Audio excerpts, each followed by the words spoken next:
જય સ્વામિનારાયણ. ધોરણ 12 કોમર્સ, વિષય ઇંગ્લિશ. મિત્રો, આપણે ગયા વિડીયોમાં સિન્થેસિસ વિશે ચર્ચા કરી. સિન્થેસિસમાં હવે આગળ જઈએ.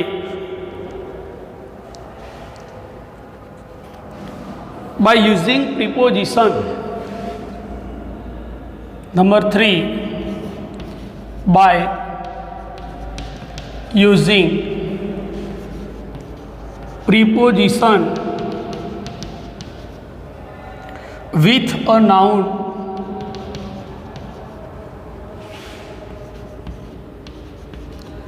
or gerund. preposition એટલે શું મિત્રો? in, on, under, at, for, since જે પણ પ્રિપોઝિશન હતા એ પ્રિપોઝિશનની સાથે આપણે નાઉન એટલે કે નામ અને જીરંડ એટલે કૃદંત વિશેનું એક વાક્ય બનાવવાનું છે. એટલે કે બે વાક્ય હોય, એમાંથી એક વાક્યમાંથી પ્રિપોઝિશનનો ઉપયોગ કરી અને વાક્યને જોઈન્ટ કરવાનું છે. તો મુખ્ય વાક્યમાં પ્રિપોઝિશન સાથે નાઉન કે જીરંડ જોડી અને સાદું વાક્ય બનાવી શકાય. એક એક્ઝામ્પલ છે મિત્રો, બોયઝ વેન્ટ હોમ. આ એક વાક્ય છે મિત્રો. બીજું વાક્ય છે the sun had set. The sun had set એટલે કે બાળકો ઘરે ગયા. ક્યારે ગયા? સૂર્ય આથમી ગયો ત્યારે. આપણે આવું વાક્ય બનાવીશું મિત્રો, boys went home at sun had set. Direct લખાય boys went home at sun set. Sun અને સેટ શબ્દ સાથે આવ્યો. તો આ રીતે આપણે એટ પ્રિપોઝિશનનો ઉપયોગ કરી અને બે વાક્યનું એક વાક્ય બનાવીશું. Number 2, Madhuri began to dance. Madhuri began to dance. She was fully of joy. She was fully of joy. આવું વાક્ય બે છે મિત્ર. એક તો ડાન્સ બી કરે છે, એક ફુલ્લી વિથ જોય પણ છે. તો વાક્ય બનશે Madhuri began to dance with joy. Madhuri began to dance with joy. મિત્રો, અહીંયા વિથ શબ્દ પ્રિપોઝિશન છે. તો આ રીતે આપણે આવા વાક્યની પ્રેક્ટિસ કરીશું. 10 વાક્યની પ્રેક્ટિસ કરીશું ત્યારે આપણને બે વાક્યમાંથી એક વાક્ય જોઈન્ટ કરતા આવડી જશે. ચલો લખી નાખો.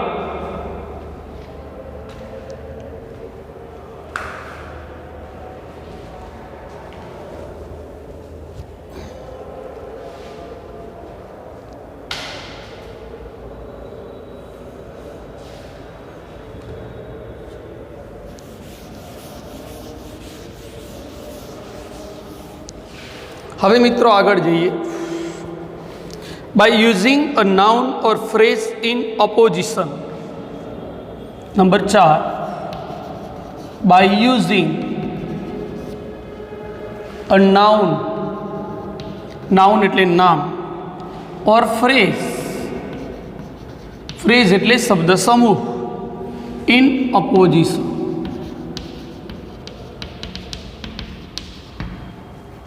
એટલે કે નામ કે શબ્દ સમૂહને કર્તા કે કર્મના સમાનાધિકરણ વિભક્તિમાં રજૂ કરીને સાદું વાક્ય બનાવી શકાય છે.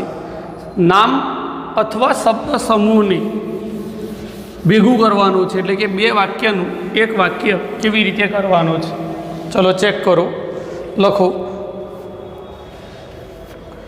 Shri Narendra Modi lives in Delhi. श्री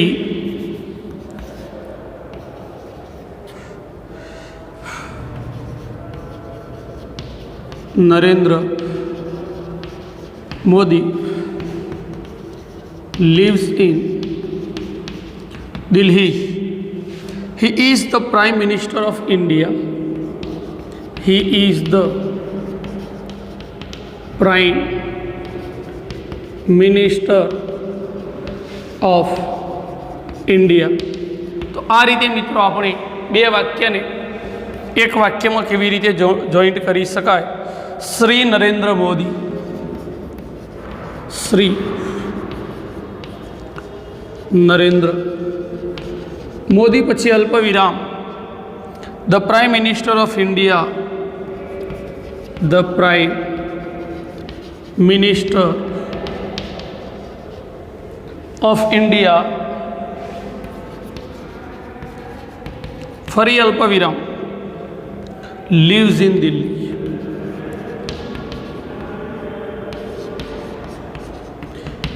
આ રીતે મિત્રો આપણે અલ્પવિરામ કરીને વાક્ય જોઈન્ટ કરી શકીએ છીએ. બીજું વાક્ય છે, Sumanbhai is very intelligent. Sumanbhai is very intelligent. He is our class teacher. He is our class teacher. તો થશે Sumanbhai our class teacher is very intelligent.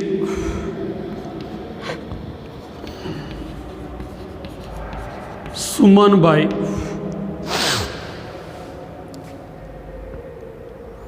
our class teacher, our class teacher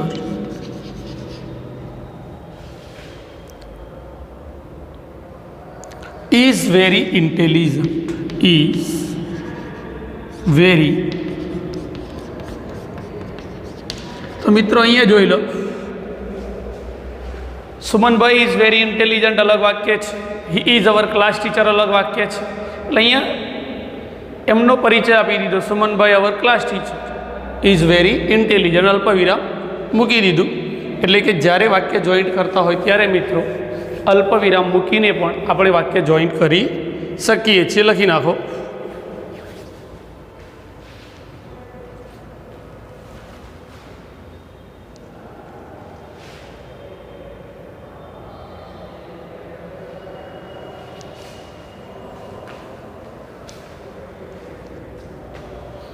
હવે પાંચમો પ્રકાર જોઈએ મિત્રો.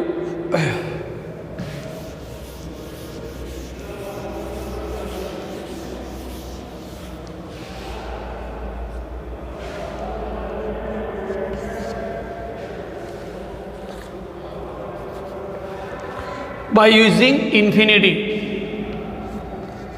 by using infinitive.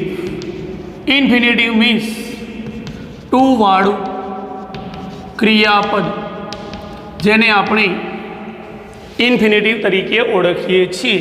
એટલે કે વાક્યને જોઈન્ટ કરવા માટે આપણે બે વાક્ય ચેક કરવાના અને એમાં ટુથી, એટલે કે ટુ વડે જે પણ ક્રિયાપદ આવતું હોય તેનું જોઈન્ટ કરવાનું છે. અહીંયા લખ્યું છે, ગોપી વેન્ટ ટુ માયા બજાર. ગોપી વેન્ટ ટુ માયા બજાર. She wanted to buy a new dress. She wanted to buy a new dress. હવે આ બે વાક્ય છે મિત્રો, એને જોડવા માટે ઇન્ફિનિટિવ વાપરવાનું છે. ગોપી વેન્ટ ટુ માયા બજાર. ગોપી vent to Maya Bazar to buy a new dress. To buy a new dress. મિત્રો અહીંયા જુઓ ખાસ કે એમાં વોન્ટેડ શબ્દ આપ્યો છે, કાઢી નાખ્યો છે મિત્રો. તો અહીંયા ગોપી વેન્ટ એને જવાનો ઈરાદો બતાવવાનો છે, એટલે કે પર્પસ છે. ગોપી વેન્ટ ટુ માયા, એને જવાનો પર્પસ શું છે? તો બાય ન્યૂ ડ્રેસ. તો આપણે ટુ વડે જોઈન્ટ કરી દઈએ કે ટુ બાય, એટલે વાક્ય આપણું જોઈન્ટ થઈ ગયું, એટલે બે વાક્યનું એક વાક્ય બની ગયું. આ રીતે આપણે કોઈ પણ બે વાક્યને એક વાક્યમાં ફેરવવા માટે ઇન્ફિનિટિવનો ઉપયોગ કરી શકીએ છીએ મિત્રો. બીજું વાક્ય લખો.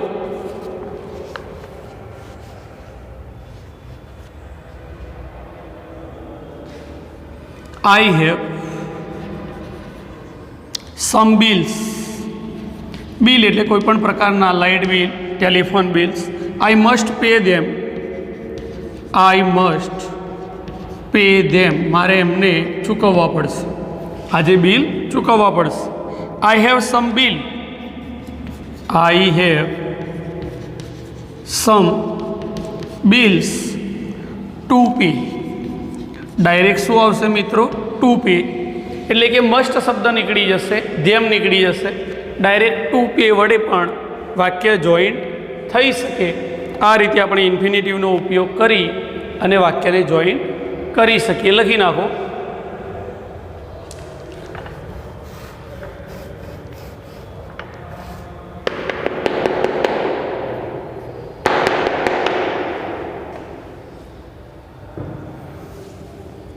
ચલો, લખાઈ ગયું મિત્રો. હવે આપણે આગળ જઈએ. છઠ્ઠો પ્રકાર.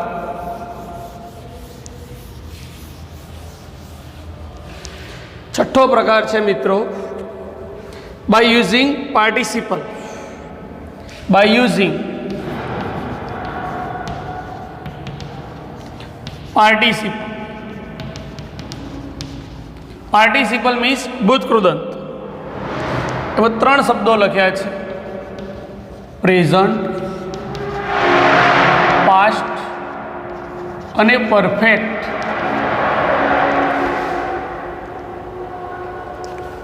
Number 1, Kavya wrote a letter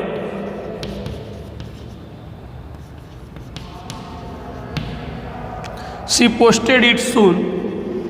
She posted it soon. આ રીતે વાક્યની અંદર બે વાક્ય છે, કાવ્ય wrote letter અને she posted it at soon. તો એને તાત્કાલિક પોસ્ટ કરવા પણ માગે છે. બે શબ્દો છે. તો writing a letter, writing a letter. કાવ્ય પોસ્ટેડ ઇટ સૂન, કાવ્ય પોસ્ટેડ ઇટ સૂન. હવે મિત્રો જુઓ, અહીંયા પ્રથમ વાક્ય હતું, એમાં રાઇટ શબ્દ હતો. અહીંયા રાઇટનું રોડ આપ્યું, પણ અહીંયા ઉપર શબ્દ લખ્યો છે કૃદંત શબ્દ કરવાનો. તો રાઇટનું રાઇટિંગ કર્યું મિત્રો, જેને આપણે પ્રેઝન્ટ પાર્ટિસિપલ કહીએ છીએ, વર્તમાન કૃદંત. તો ક્રિયાપદની પાછળ આઈએનજી લગાડવાથી વર્તમાન કૃદંત બને છે. તો કોઈ પણ ક્રિયાપદને વાક્યની શરૂઆતમાં લખી અને આપણે વાક્યને જોઈન્ટ કરી શકીએ છીએ. Number 2,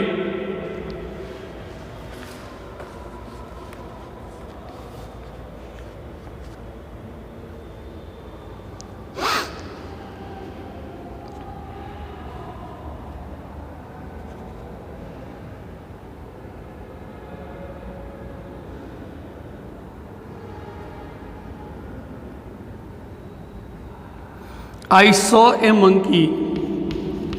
I saw a monkey. It was falling from. It was falling from the tree. એક વાંદરો જોયો અને તે ઝાડ ઉપરથી પડી રહ્યો હતો. I saw monkey. I saw a monkey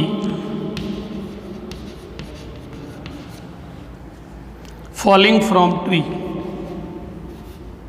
falling from tree. આ રીતે વાક્યની અંદર બિનજરૂરી શબ્દો કાઢી અને ક્રિયાપદ આઈએનજીવાળો એટલે કે વર્તમાન કૃદંતનો ઉપયોગ કરીને પણ આપણે વાક્ય બનાવી શકીએ છીએ। હવે મિત્રો બીજા બે ઉપયોગ છે, એક છે ફ્રેશ પ્રિપોઝિશન અને એક છે ટુ ઇનફ। આ બંને આપણે આજે પૂર્ણ કરી દઈશું, લખી નાખો, પછી નેક્સ્ટ વિડીયોની અંદર બીજા ઉપયોગ અને exercise ચલાવશું।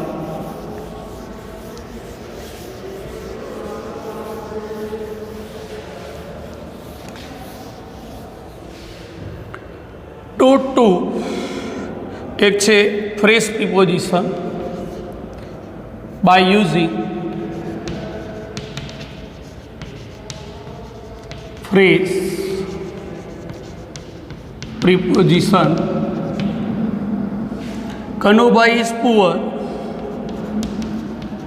Kanubhai is poor. he is happy,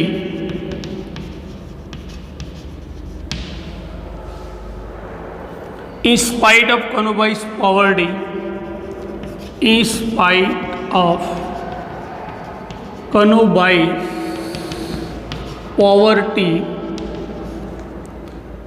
he is happy। અહીંયા મિત્રો જોઈ લો, ઇન્સ્પાઇટ ઓફ શબ્દનો ઉપયોગ થયો છે, જેને ફ્રેશ પ્રિપોઝિશન કહેવાય। ટ્રુથ ઇઝ ગોડ, આ પ્રથમ વાક્ય છે। બીજું છે ટ્રુથ ઇઝ ગોડ, સત્ય એ જ ભગવાન છે। Gandhiji said so, Gandhiji said so. According to Gandhiji, according to Gandhiji truth is God. આ રીતે આપણે ફ્રેશ પ્રિપોઝિશનનો ઉપયોગ કરી અને બે વાક્યનું એક વાક્ય બનાવી શકીએ છીએ। લખી નાખો મિત્રો। ત્યાર પછી છેલ્લો પ્રકાર છે ટુ અને ઇનફનો ઉપયોગ।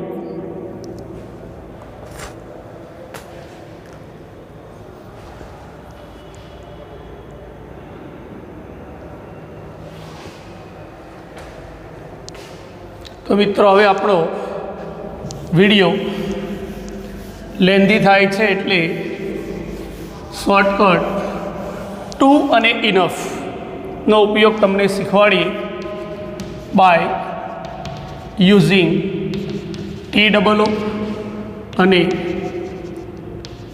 Enough.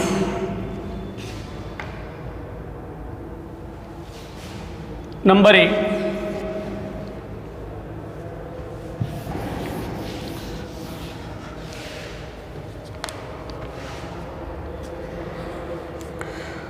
Nitesh is very fat,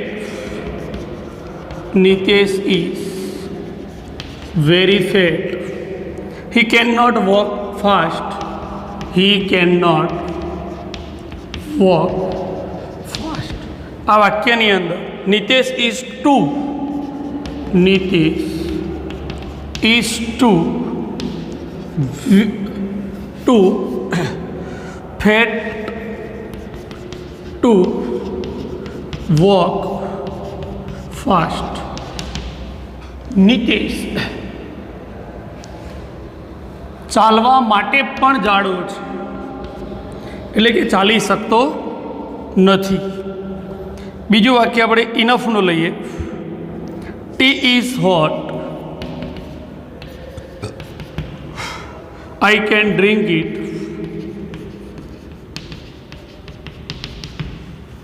tea is hot, tea is hot enough to drink,